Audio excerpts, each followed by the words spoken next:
fifth graders. My name is Catherine Baxter, and I am a fifth grade teacher at Beaumont Magnet Academy. And I know that I'm really missing my students, so I'm really glad to be here learning with you guys today. So the handout that accompanies this activity can be found on the KCS website under the Student Resources tab inside the Week 5 folder.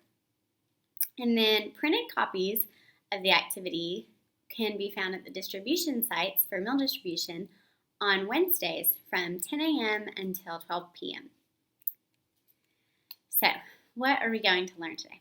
Well, we're going to continue on with our learning of the Earth and Space Sciences, and we are going to be answering the essential question, how do the Sun and the Earth interact? And we'll be doing that through an investigation on shadow measurements. Now, before we begin, there's a few things that we want to go over in case this video is hard to understand. First, you can turn on the closed captioning to help you better understand this video. You can adjust the playback speed to slow the video down, especially if I start talking too fast. And then third, this will be really important for today's lesson. You can always watch short clips of the video and then pause it, listen, and then watch it again. And today our activity is going to be broken up throughout the day. And so that'll be something that'll be really important for this lesson. And then fourth, ask someone in your home to watch the video with you. You can have a partner and you can stop frequently and talk with them about what you're hearing and about what you're understanding. And that'll be really helpful. So we're going to start today with a phenomenon. A phenomenon is something that I'm sure you've seen throughout the school year in your science class. And it's really something that occurs naturally in the world, and it is something that really just kind of piques our curiosity because it may be a little different than our normal experience, and it just makes us ask questions. And so we're going to start with a phenomenon today that kind of just piques our curiosity. So I want you to look at this photo right here, and I want you to just take a second and think through what you're seeing and maybe try to generate some questions based on this photo. So if you want, you can go ahead and pause this video for a minute and talk to your partner about what you see and what questions you may have about this phenomenon. Okay. So we are going to go ahead and start with our activity, but before we begin, you will need your handout that goes with this activity. So if you don't have that already, go ahead and pause the video and go find your handout. Okay, so we're going to start our investigation on shadow measurements. So before we actually start the investigation, we are going to start with a prediction because predictions are so important in science. We know that predictions really help us focus our thinking, and they're great because at the end of an activity or an investigation, we can go back and see what we've learned. So our prediction today, since we are going to be measuring our shadows, is going to be, will the length and direction of a shadow change throughout the day? So take just a minute, pause the video again, and answer that prediction. Think about, what do you predict is going to happen? Okay, so now on to our investigation. So for this investigation, you are going to need a very sunny day. And so if it is raining outside and you're watching this video, then that's fine because you'll be prepared for the next sunny day. But you will just go ahead and you'll complete the activity on a sunny day. So the first thing is just to be very careful and not look directly at the sun. So on a sunny morning, you're going to go outside with a partner and identify a very safe location that's going to be in the sun all day. So basically, you don't want it in a tree because that will block out the shadow. So carefully shading your eyes, you're going to note the location of the sun in relationship to a building or a tree or your house or some other landmark so you know where the sun is in the morning when you're starting this activity. So once you've chosen your safe space that's in the sun, you're going to stand with your back to the sun, and you're going to have your partner make a chalk mark at the tip of your toes, and then another mark at the very end of your shadow. Now, if you don't have chalk, that's okay. Think of something else you could make that you could use that's going to leave a mark that will still be there throughout the day. So if you don't have chalk, that's okay, but think of something else that can mark those measurements. So after you have taken that measurement, you're going to measure the distance between the two chalk marks and record it in the chart below. Now, if you don't have a ruler or a measuring tape or anything that has our standard measurements on it, that's okay.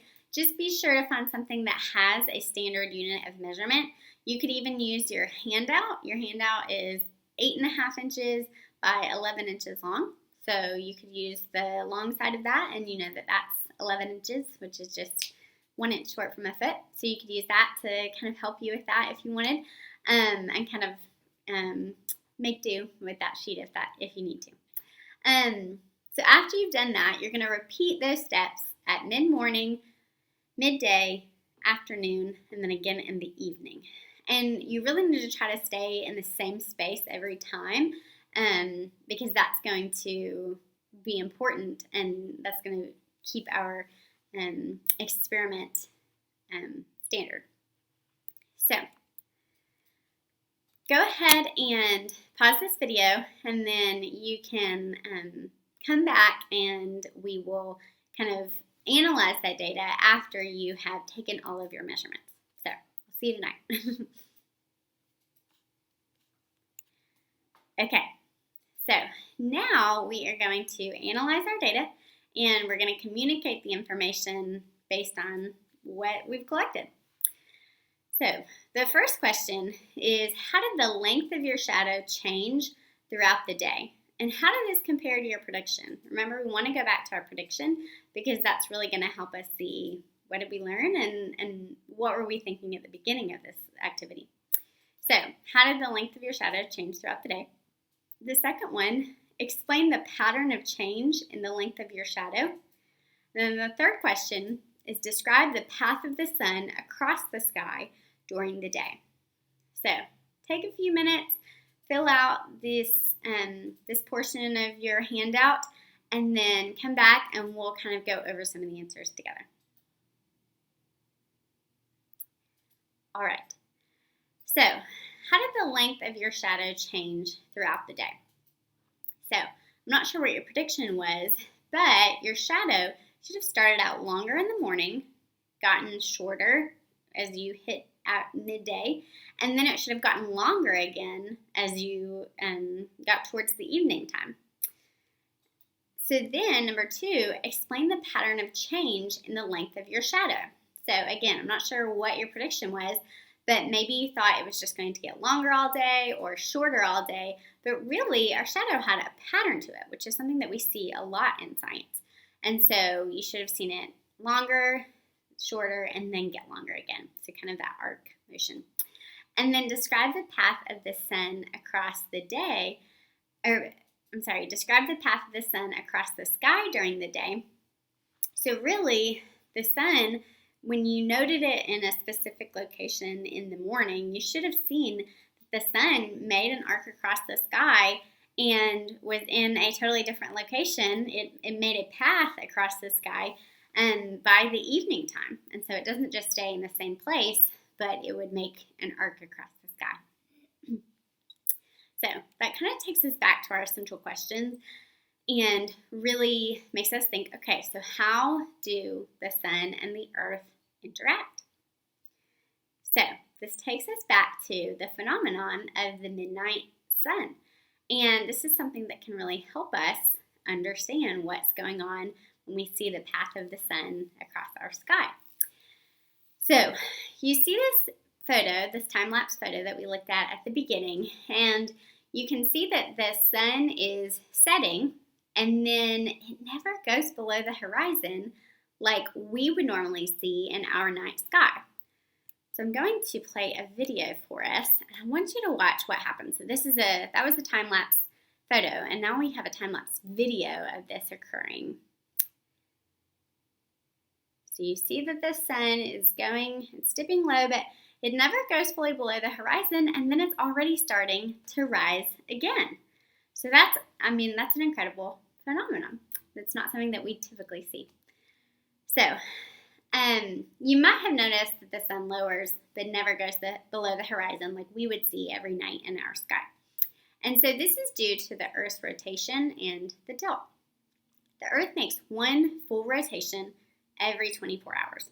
So half of our Earth is facing towards the sun for 12 hours, and half of the Earth is facing away from the sun. And so as you can see in this graphic, the tilt of the Earth is meaning that the Antarctic region is facing towards the sun in those winter months. And so what happens is that there are just a few days in December in those winter months where the Antarctic region is facing towards the sun for the entire 24 hours, which means that as the rotation is occurring, that region is facing towards the sun for an entire 24 hours. So while it looks like the sun is moving across our sky, it's really an apparent path of the sun across our sky because it's actually due to the Earth's rotation. So when we think about how the Earth and the sun interact, we know that the Earth is rotating, and depending on which part is facing towards the sun, that's going to give that apparent path of the sun, or apparent path of the sun through our sky. So I hope you have enjoyed our lesson today. That's going to wrap up our investigation on shadow measurements and how the Earth and the sun interact. That's just one of the ways that they interact. And so we really enjoyed our lesson today. So don't forget to be cleaning up and washing your hands and staying safe and staying healthy. And just a reminder that you can find all of these activities on the KCS website under the Student Resources tab, or printed copies at the meal distribution sites on Wednesdays from 10 a.m. to 12 p.m. And again, we hope that you stay safe, and we can't wait to see you back again here next week. Bye!